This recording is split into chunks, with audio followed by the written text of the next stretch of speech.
basically sort of separate you from the past and move forward with this new, another iconic character in Shin-Ho. Actually, that's true, yeah. And first of all, just let me say, I'm really happy to be on a show that has a theme song.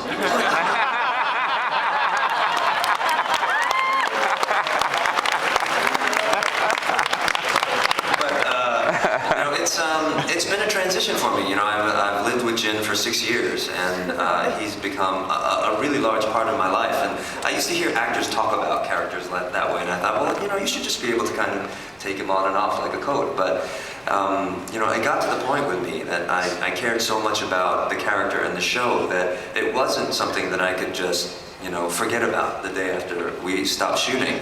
And so when we started shooting Hawaii Five-0, it was a conscious effort for me to kind of think about a new character, some new choices, and how the characters were going to differ and be similar. And it's been something that I continue to work through, because one of the great things about television is that the characters can unfold week to week, and so I can continue to learn about Shin-Ho along with the audience and the writers. So this is a beginning of a great new journey. Great. Yeah, clap for that. Clap for that.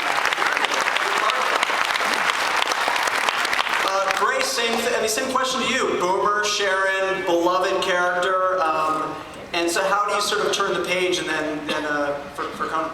I think initially I had actually, because it's been a couple of years since I ended Battlestar, it wasn't an easy transition, and not just because it was in space and we were in this insular world, but and it was pretty insular.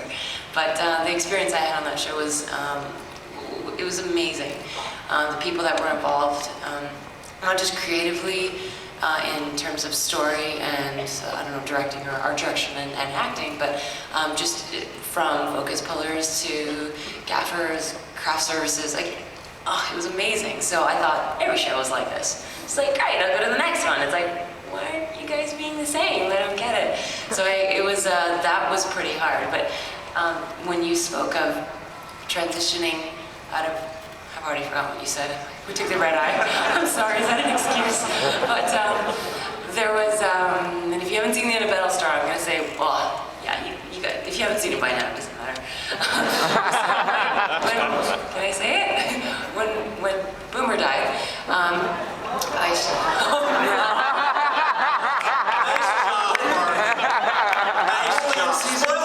not telling you which time she died. So, and at the same time, I'm talking. and I was shooting The Cleaner at the same time in LA, so I was just taking, as soon as I was done work, I'd hop a flight, and every time was fine. I kind of naturally just would transition characters in the air. But then that was a particularly emotional episode, and it was some of our favorite writer-producers were on it, and we were all really emotional at the time. And then I took a flight and I went to LA, and it's a sunny day. It's, you know, people are, you're shooting TV shows. It's kind of supposed to be light, and I had like the worst day that day. And it took me a long time to realize what it was, and I hadn't shed, like you said, the coat. I hadn't done it. It was just kind of miserable. But it's because, like, if you have a love for, it's so weird. Because I remember someone was like, you know, they're not real people. Yes, we know that. So there is something that's kind of, is weird. Because the first time Boomer died, I thought, well, I can't feel sad. I'm dead. So what do you feel? What? Bryce, I just want to remind you. Oh, sorry, it's not the Battlestar panel. Sorry. Daniel just started watching. Not anymore. He's even watching it on the plane right here. Like I said, I didn't tell you which time. That's your thing. Anyway, so yeah. Spoilers. Sorry, guys. You should relate to having issues with your on-screen death. Come on, they should. Yeah, it was kind of weird. It took me a week till I finally was like, I think I should mourn this. Yes, I'm weird. Yeah, we are here to talk 5-0, but Daniel, let's be honest. There is no way in hell you're making out of here alive without giving us your thoughts on the Lost finale. It's just. And you know, your watery grave, the purgatory, all that stuff. So you know, give us your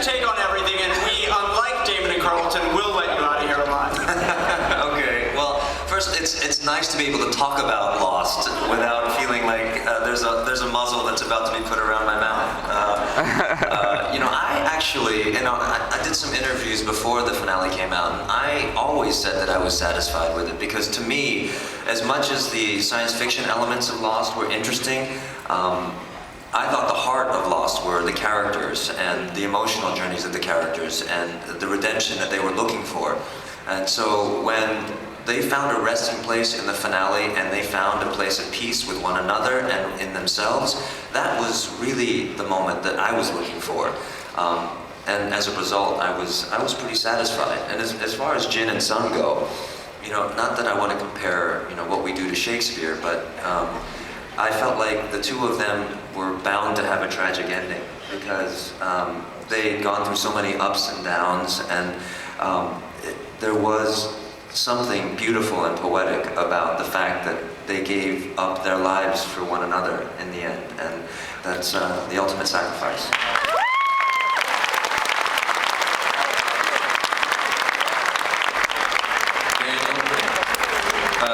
Grace has not watched the ending of Lost.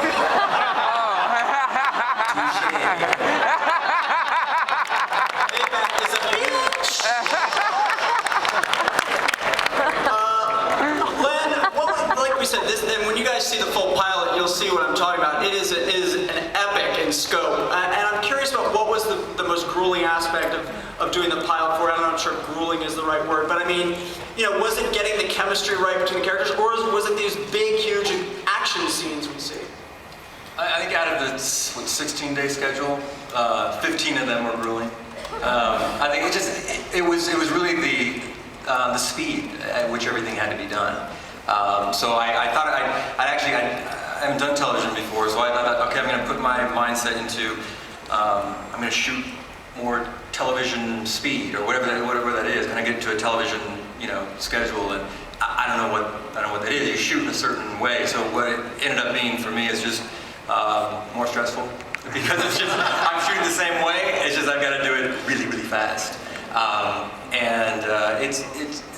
it was very ambitious. I read very much like a feature, and so it's really about delegating as well, in terms of really being planned out, storyboarding, doing everything, and being so prepared that you attack it and you're moving very, very fast. And we had a lot of we were location changing twice a day, every day.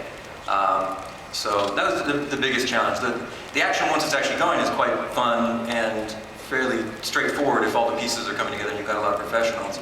But it's just the time to do it, Speaking of time, nice segue. Bob and Alex, fans of Fringe and fans of a little something known as the second Star Trek movie are going to wonder, how the hell do you have time to take on all this stuff, and how are you dividing your attention between all these projects? Actually, we have to go now.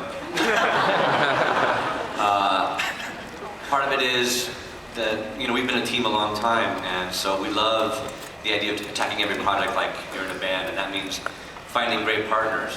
The reason we're able to do this is because Peter Lenkov is really handling the lion's share of the day-to-day of actually running the show, and he's the one who inspired us with his initial inspiration and idea for the show.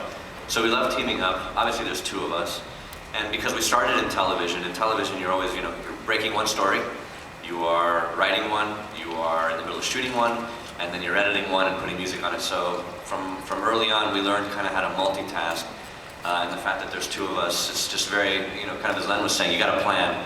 We try not to act, we try to keep kind of banker's hours, and every day come into an office and sit and, schedule our writing, schedule where our minds are going to go.